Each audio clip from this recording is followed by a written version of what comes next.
Our introductory tune for H was the hornpipe, the dance that sailors used to perform for recreation and exercise on the slippery decks of old sailing ships. It imitated all the jobs a sailor does: pulling on ropes, rowing, climbing aloft up the rigging to set the sails, and saluting, but it was danced on the spot, so that it didn't need much space.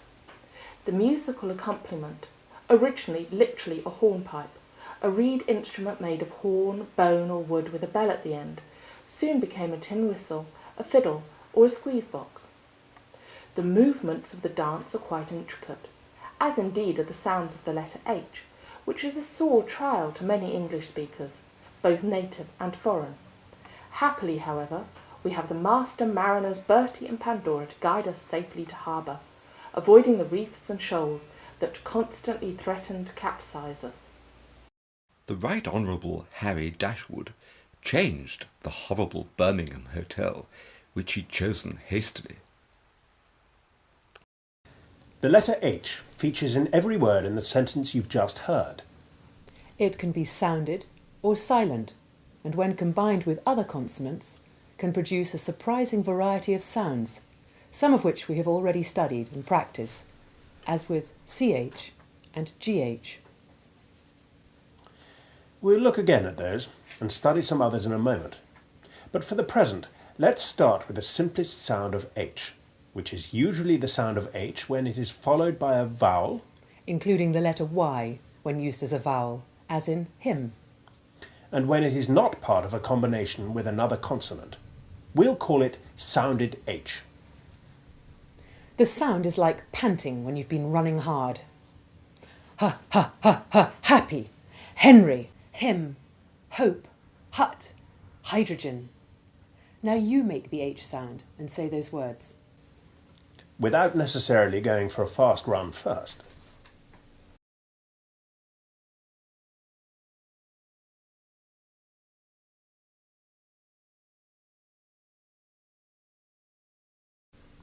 Now listen to a practice sentence. Henry hoped Hilda hadn't hurt herself. Now you tell us about Henry hoping that Hilda hadn't hurt herself.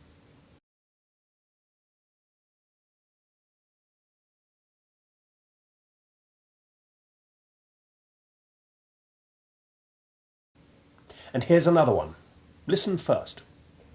Harry Henderson hit Horace Hunter hysterically.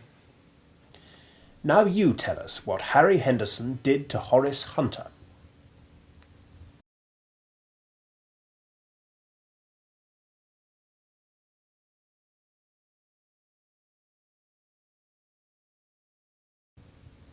But was this an honourable thing for Harry Henderson to do?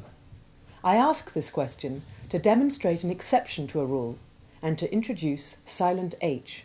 First, the rule. When the letter H begins a word and is followed by a vowel, or by the letter Y when acting as a vowel, it is the simple sounded H, except in the words honour and honest, and words derived from the same root, in all of which the initial H is silent. Listen. An honour, honourable, honorific, honorary, honorarium, honest, honesty. And note that the H remains silent when such words are in compounds with prepositional prefixes, as in dishonest, dishonesty, and dishonourable. Now you say those words with silent H.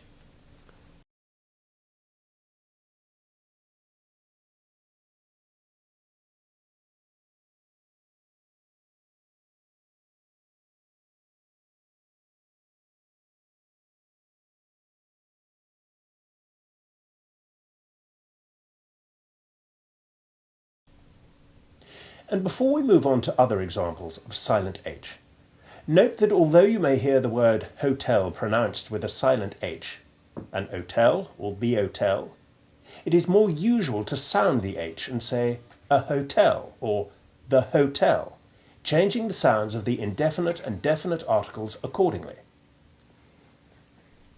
We need now to examine and learn the main circumstances where H is silent.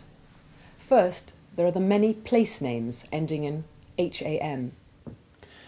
The word ham in Old English, not of course the identical looking word meaning a piece of a pig's thigh, meant a village, and there is indeed a village still called Ham, which sounds its H in accordance with our earlier rule.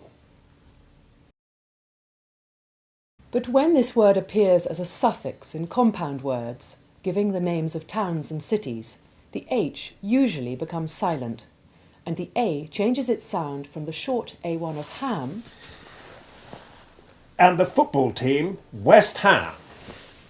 to the short A2 Ivy sound of Birmingham. Let's practice some of these town and city names. Listen. Birmingham, Clapham, Durham, Effingham. Fulham, Gillingham, Kirkham, Malham. Nottingham, Oldham, Rotherham. Now you say those place names.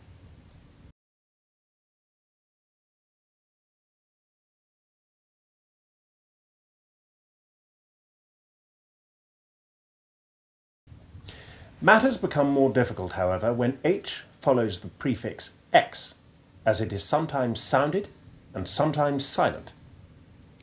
The H is sounded in exhale and exhume, but is silent in exhaustion, exhibition, exhilarated, and exhort. It's a challenge to make a practice sentence from those words, but there is no end to our ingenuity. Listen to this. And try not to laugh. The exhausted but exhilarated Egyptologists needed little exhorting to exhibit the exhumed mummies there and then, despite the unhealthy exhalations from the tomb. It reminds me of the curse of Tutankhamun's tomb and the strange deaths of the archaeologists who opened it. Now it's your turn to tell us about the exhausted but exhilarated Egyptologists who needed little exhorting to exhibit the exhumed mummies there and then, despite the unhealthy exhalations from the tomb.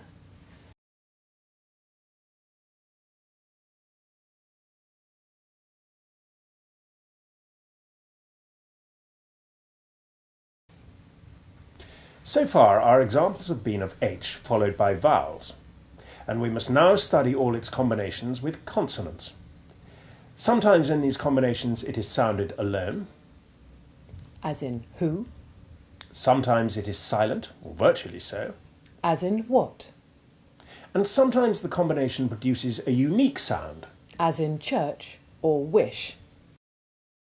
In the case of the combinations CH and GH, which we have already practiced in our sections on C and G, we need only refresh our memories. First, the combination CH. Remember that it can have three very different main pronunciations, one hard and two soft, as in the words ache, schedule and cherry, respectively. That it is not sounded at all in the word yacht. And that sandwiches can rhyme with ridges as well as switches. Let's just remind ourselves of the main sounds by recalling one of our earlier practice sentences. And this time we want you to try the sentence first.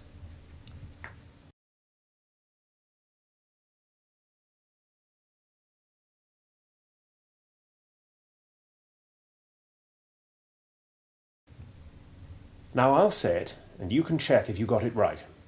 Listen.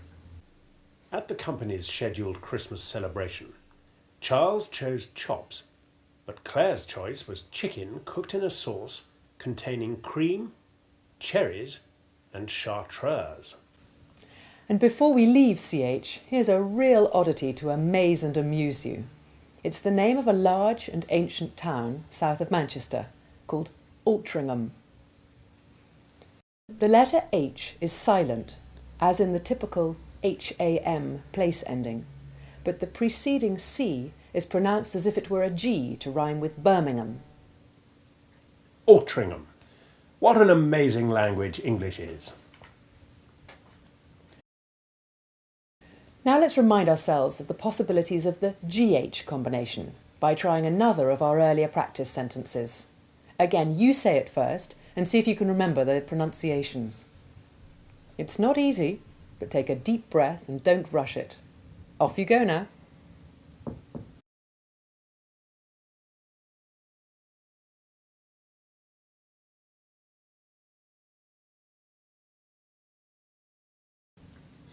Now listen carefully and see if you got it right.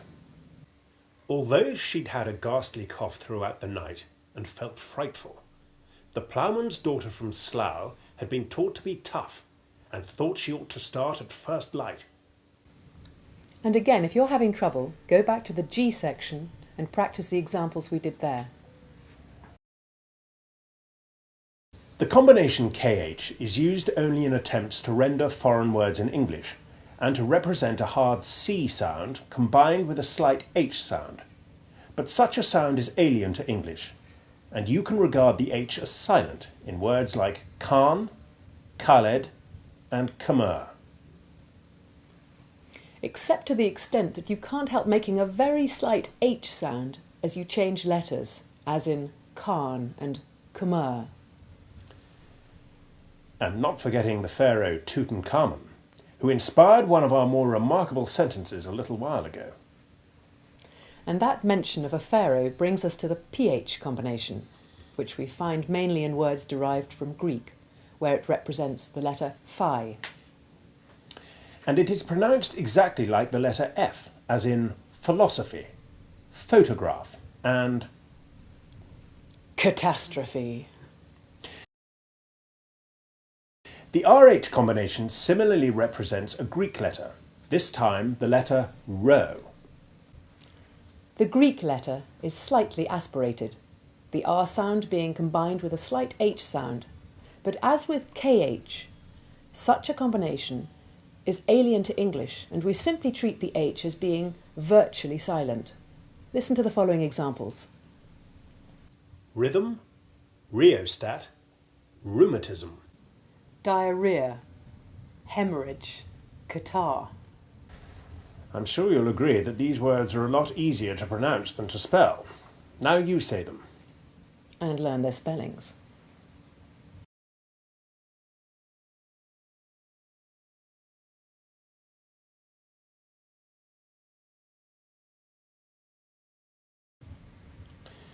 The SH combination has the sound you make when you are telling someone to be quiet when he is talking or snoring during a concert. Shh. The sound is easy to make with your lips pushed forward and the tip of your tongue held a little behind your lower gum. Watch and listen carefully to the following. Shh. Shall, shame, shine. Dash, fresh, fish. Now you hush someone and then say those words.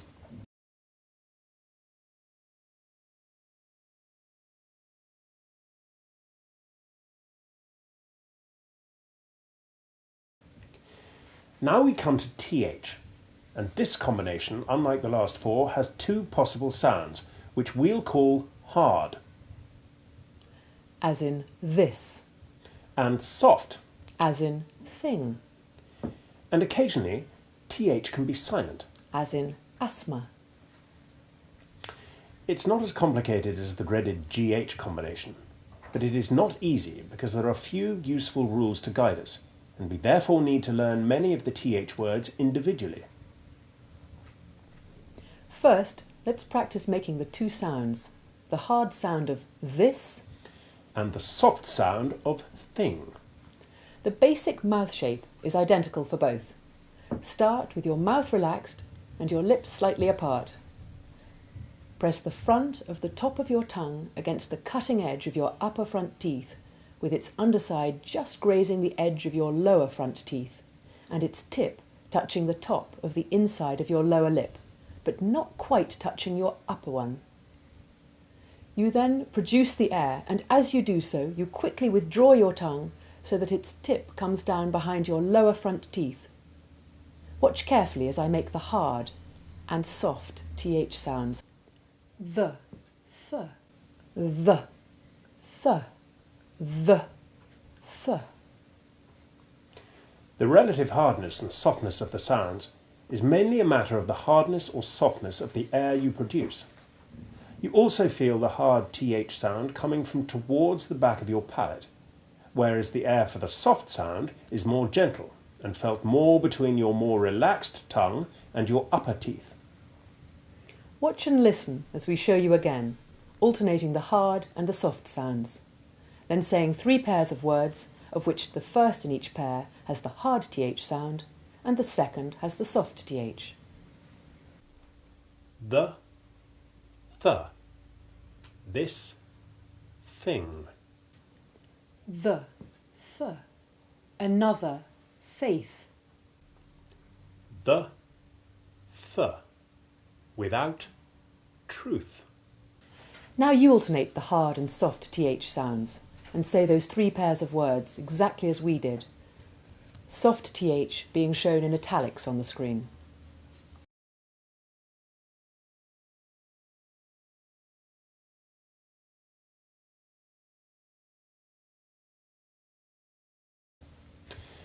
We said there were few rules to help us, but there are in fact 1 or 2 guidelines that have relatively few exceptions. Let's start with hard th. The th combination is usually hard in words ending in ther and their inflections, by which I mean plurals of nouns, as in others or brothers, and the various different verb endings like smothers, smothering or smothered. Listen to the following examples. Another, others, bother, bothers, bothering, bothered. Brother, brothers, Carruthers, dither, either. Now you say those words.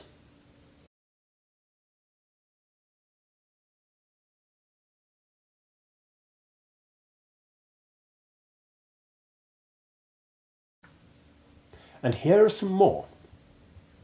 Father, Father, feather, further, gather, heather, hither, leather, mother, neither, other, rather, smother, smoother, tether, hither, wither, whither, weather.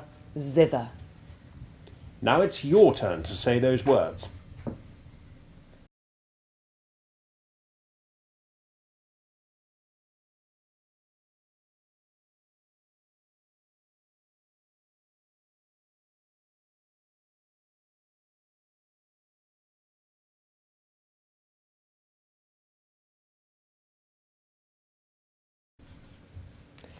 Exceptions are few, but there are words like anther, ether, panther, which, unlike all those in the list you've just practiced, are derived from Greek words and use th to represent the Greek letter theta. A useful guide to those who know Greek, but not otherwise, I'm afraid.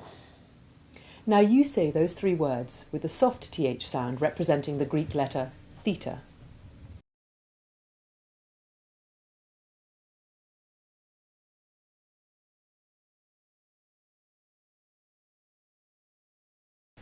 The th combination is also hard in pronouns and their related adjectives. For example, this, that, these, those, them, their, thy, and thine. To which we can add the adverb then and the particle than. Now you say those words.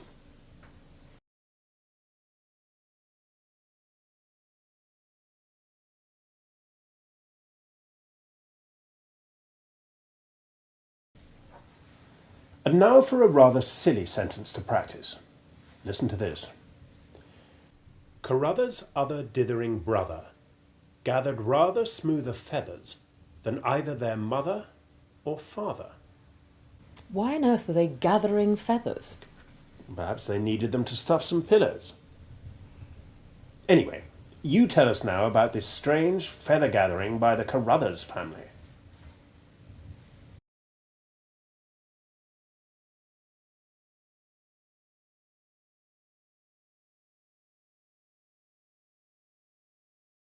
And now let's look at guidelines for the soft TH sound. You will find that TH is almost always soft when it ends a word. Examples are bath, birth with an E, as in birth on a ship, and the identically sounding birth with an I, as in giving birth. Both and broth. Death and dearth. Faith and filth. Girth and goth. Health, hearth and mouth. North and south. Truth and youth. Now you say those words ending in soft TH.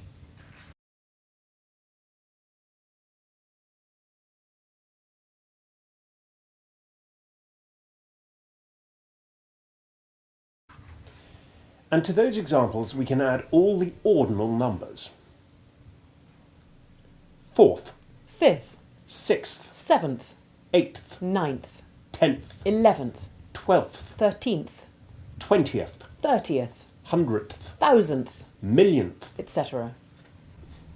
And note that when th is added to 8 to make eighth, one t is omitted in the spelling, but it is still sounded. Eighth. Be careful not to pronounce it as though it rhymed with faith. And now it's your turn to practice pronouncing those ordinal numbers ending with the soft TH.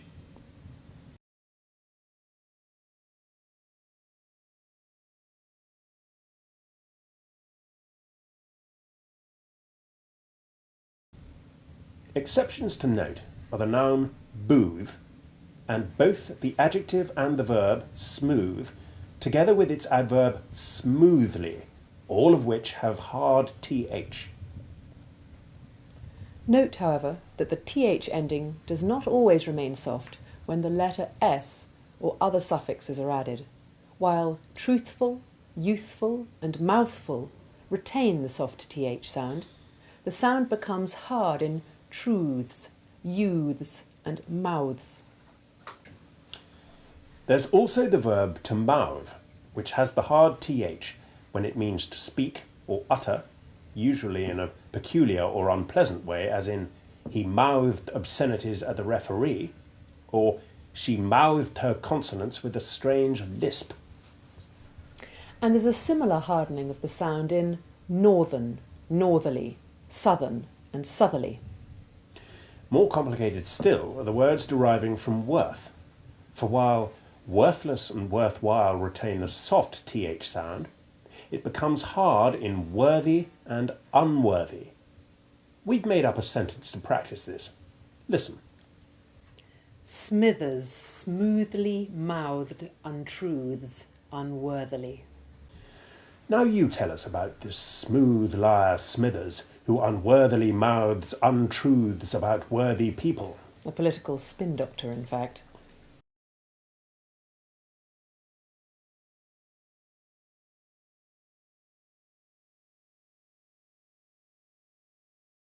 The word with tends to harden slightly when followed by most letters, whether through the addition of a suffix, as in within, without, and withal, or because of a following word. This is the case always if a following word begins with a vowel, as in with everyone, and usually if with a consonant, except in a few cases where it is followed by a hard C or a sounded H, as in with care and withhold, where it can retain the soft th. You will also find that th is soft when it is followed by r, and this is one rule to which we can't think of any exceptions. Listen. Anthrax, arthritis, enthrall, Guthrie, thrace. Thrash, threat, three, thrice, thrift, thrill. Throat, throb, throne, through, throw, thrust. Now you say all those words.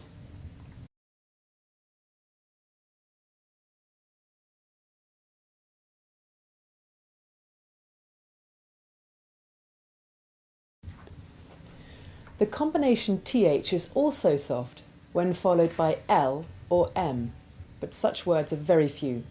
Examples are athlete, pentathlon, and rhythm. In all of which the th represents the Greek letter theta. But note that the th remains silent in asthma and asthmatic.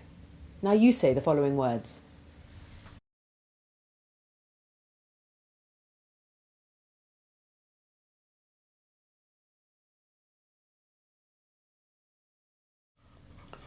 Now listen to a ludicrous but useful sentence. Though asthmatic, Guthrie's arthritic grandmother thrice triumphed in the Altrincham pentathlon.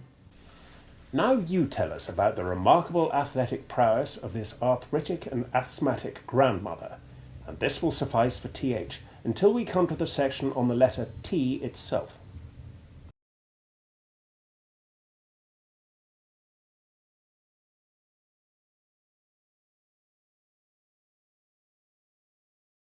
And finally, the combination WH, in which the H is almost always silent, or virtually so, as in white or what.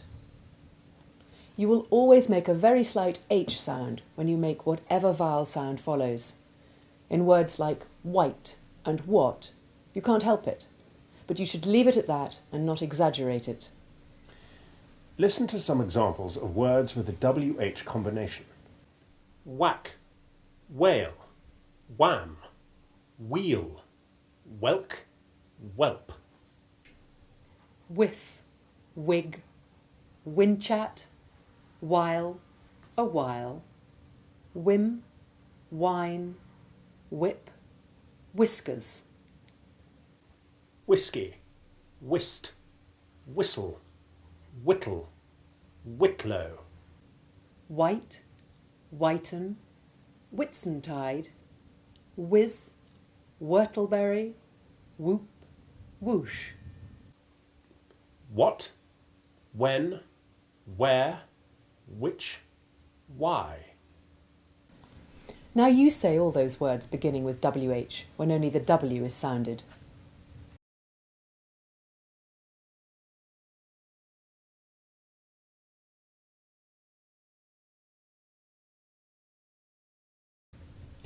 There are, however, important exceptions, and despite the fact that what, when, where, which, and why sound the W, and not the H, it is the H and not the W which is sounded in who, whom, and whose.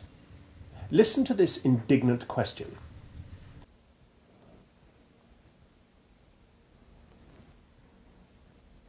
Who watered whose whiskey, when, and why? For someone to drink some whiskey and fill up the bottle with water to disguise the fact is unforgivable.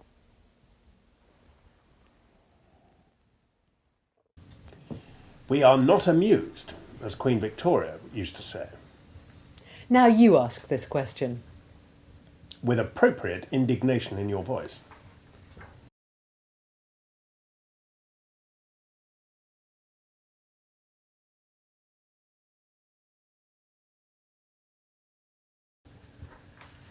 Perhaps the greatest problem with the letter H is in knowing when it is sounded and when it is silent, and this problem is not restricted to foreign students learning English.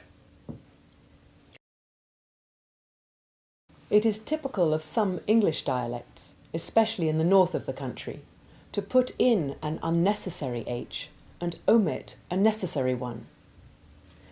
In a little pub in the Lancashire Hills, I once ordered some sandwiches, 2 with ham and 1 with egg. And when the landlord called upstairs to his wife to make them for us, he shouted, "Mabel, 2 ham and 1 egg." They are lovely people up there, and the sandwiches are delicious, but they have a love-hate relationship with the letter H.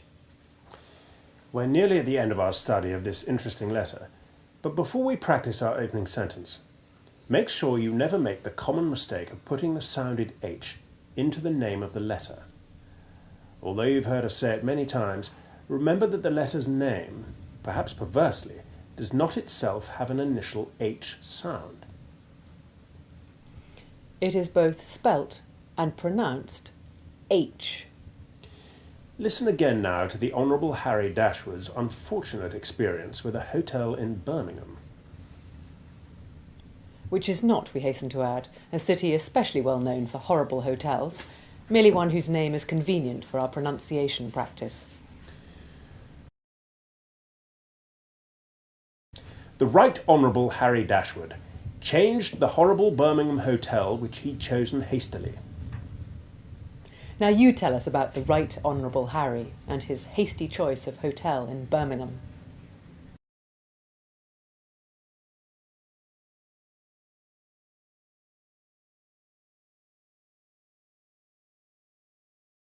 By the way, what sort of a vehicle do you have?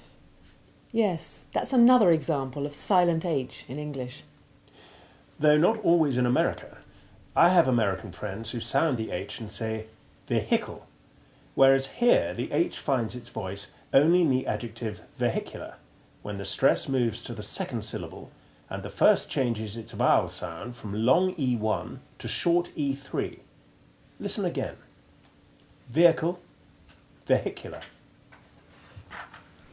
Now, although we've done our opening sentence, which is the way we often end a section of our course, we'd like to leave you not in Birmingham, but in ancient Troy. We'll go back to the heroic age, when the Greeks' victory over the Trojans was immortalised by Homer in the Iliad. Listen to this. With his wrath unquenched, the triumphant Achilles shamefully dishonoured the hero Hector, whom he had chased and hacked to death.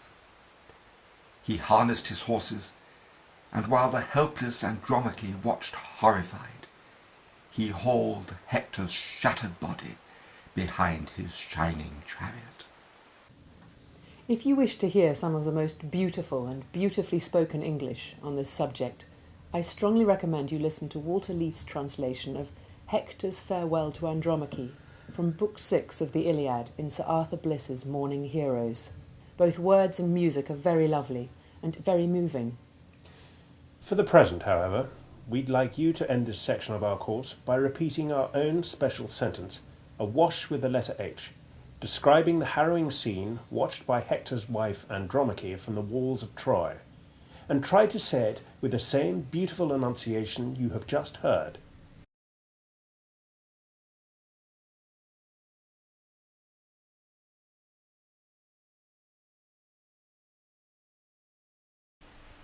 But now we have a little surprise for you. As Bertie and Pandora said, the passage in Homer's Iliad relating Hector's farewell to his wife Andromache before going into battle is very fine and very moving.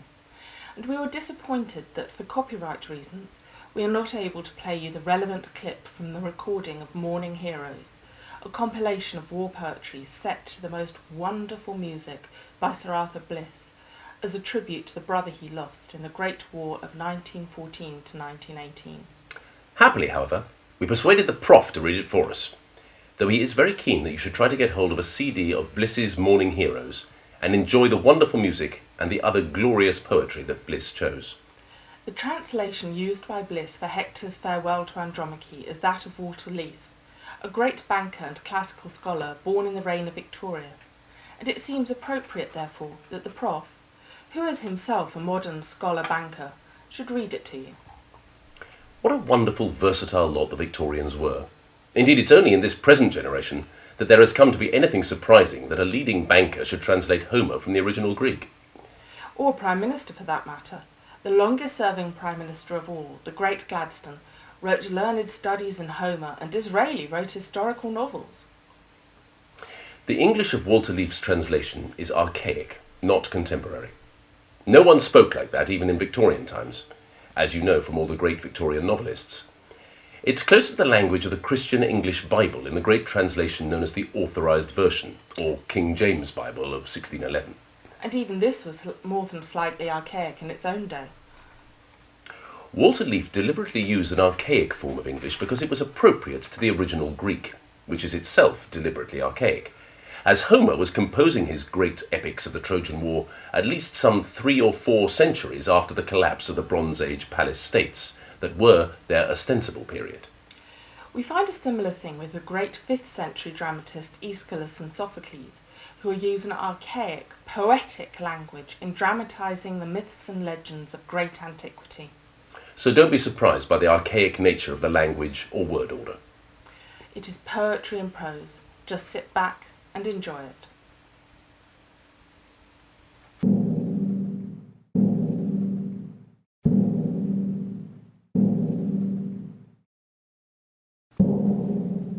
So Andromache met Hector now, and with her went the handmaid, bearing in her bosom the tender boy, the little child, Hector's loved son, like unto a beautiful star. And he smiled and gazed at his boy silently, and Andromache stood by his side weeping, and clasped her hand in his, and spake and called upon his name. Dear my lord, this thy hardihood will undo thee. Neither hast thou any pity for thine infant boy, nor for me forlorn that soon shall be thy widow. For soon will the Achaeans all set upon thee and slay thee. But it were better for me to go down to the grave if I lose thee, for nevermore will any comfort be mine when once thou, even thou, hast met thy fate, but only sorrow. Moreover, I have no father nor lady mother, and the 7 brothers that were mine within our halls, all these on the selfsame day went within the house of Hades. Nay, Hector, thou art to me father and lady mother, yea, and brother, even as thou art my goodly husband. Come now, have pity, and abide here upon the tower, lest thou make thy child an orphan, and thy wife a widow. Then great Hector of the glancing helm answered her, Surely I take thought of all these things, my wife, but I have very sore shame of the Trojans and Trojan dames with trailing robes, if, like a coward, I shrink away from battle. Moreover, mine own soul forbiddeth me, seeing I have learnt ever to be valiant, and fight in the forefront of the Trojans, winning my father's great glory, and mine own.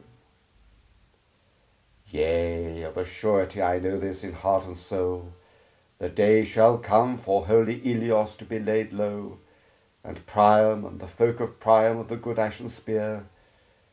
Yet doth the anguish of the Trojans hereafter not so much trouble me, neither Hecabe's own, neither King Priam's, neither my brethren's, the many and brave that shall fall in the dust before their foemen, as doth thine anguish, in the day when some mail-clad Achaean shall lead thee weeping, and rob thee of the light of freedom. And then shall one say that beholdeth thee weep, This is the wife of Hector, that was foremost in battle of the horse-taming Trojans when men fought about Ilios.